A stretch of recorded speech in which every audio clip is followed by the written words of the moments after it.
માતાજી। તો આજે હું તમારા માટે ફુદીનાવાળા ભાતની રેસીપી લઈને આવી છું। તો ચાલો તેની સામગ્રી આપણે જોઈ લઈએ।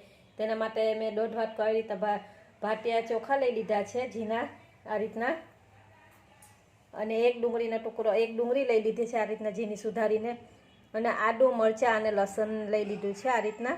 આખા મસાલા લઈ લીધા છે અને ધાણા લઈ લીધા છે અડધો વાટકો, અને 1 વાટકો ભરીને ફુદીનો લઈ લીધો છે। ચાલો તેને બનાવવાનું શરૂ કરીએ। ચાલો સૌથી પહેલાં આપણે તેની ચટણી બનાવી લઈએ। તે જે આપણે આદુ મરચાં લસણ લીધી હતી એ લઈ લેવાનું। તીખું તમારે ટેસ્ટ પ્રમાણે લઈ લેવાનું, જેવું તમે તીખું ખાતા હોય એ પ્રમાણે મરચી લઈ લેવાની। ને લસણ મેં મારી નાની છે એટલે 10 થી 15 કળીઓ લીધી છે, તે લઈ લેશું આમાં। અને આ ફુદીનો જે લીધો તો એ લઈ લેશું, ધોઈને મેં ફુદીનો લઈ લીધો છે। ને ધાણા મેં ધોઈને લઈ લીધા છે। તો આ બધી વસ્તુ આપણે હવે મિક્સર જારમાં પીસી લેશું।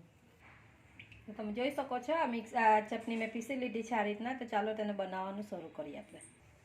તો ચાલો તેના માટે મેં 2-3 ચમચી તેલ મૂકી દીધું છે। જો તમારે ઘીમાં બનાવવા હોય કે બટરમાં બનાવે એમાં તો બનાવી શકે છે। તો મેં તેલ લીધું છે। તો તેલ ગરમ થઈ જાય એટલે આપણે જીરું લઈ લેશું। અડધી ચમચી જીરું લીધું છે। જીરું થોડું તતરી જાય એટલે આપણે જે આખા મસાલા લીધા છે, આખા મસાલામાં તજ, લવિંગ અને એલચી અને મરી લીધા છે, અને તેજ પત્તા લીધા, તે લઈ લેવાનું આપણે એમાં। એ થોડુંક સતરાઈ જાય એટલે આપણે ડુંગળી લઈ લેશું। તેમાં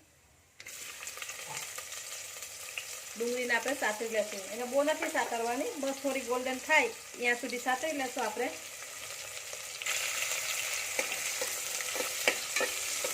આ રીતના સાતરી લેશું આપણે થોડીક વાર માટે।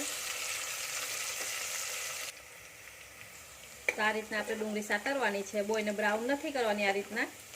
તો આ સતરાઈ ગઈ છે, તો આપણે જે ચટણી પેસ્ટ બનાવી છે એ લઈ લેશું।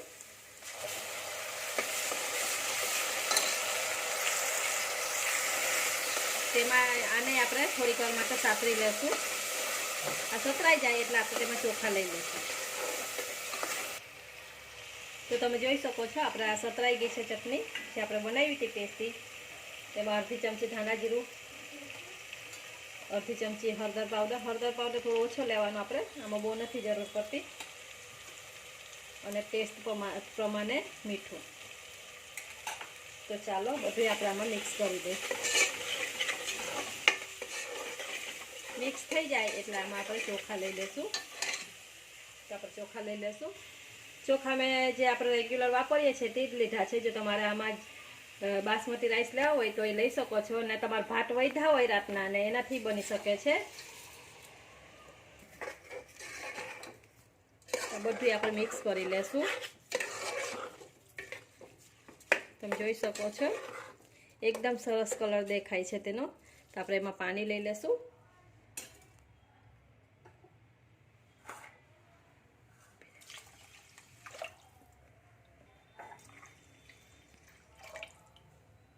તો આપણે આમાં 1.5 ગ્લાસ પાણી લઈ લેવાનું છે। જો આપણે 1.5 વાટકી ચોખા હતા તે 1.5 ગ્લાસ આપણે પાણી લઈ લેશું। તો પાણી તમારે જેટલા ચોખા લ્યો એ પ્રમાણે પાણી લઈ લેવાનું। તો ચાલો આપણે હવે કુકર બંધ કરી દેશું। તો બંધ કરી દીધું છે આપણે કુકરને। તો આપણે બે સીટી કરી લેવાની છે। તો ચાલો તેને 2 સીટી કરી લે। આપણે 2 સીટી થઈ ગઈ છે, તો ચાલો ચેક કરી લઈ।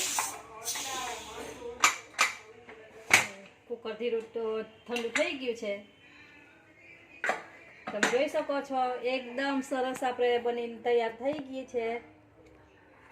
તો ચાલો તેને આપણે સર્વ કરી લઈ। એકદમ સરસ જોઈ શકો છો તમે।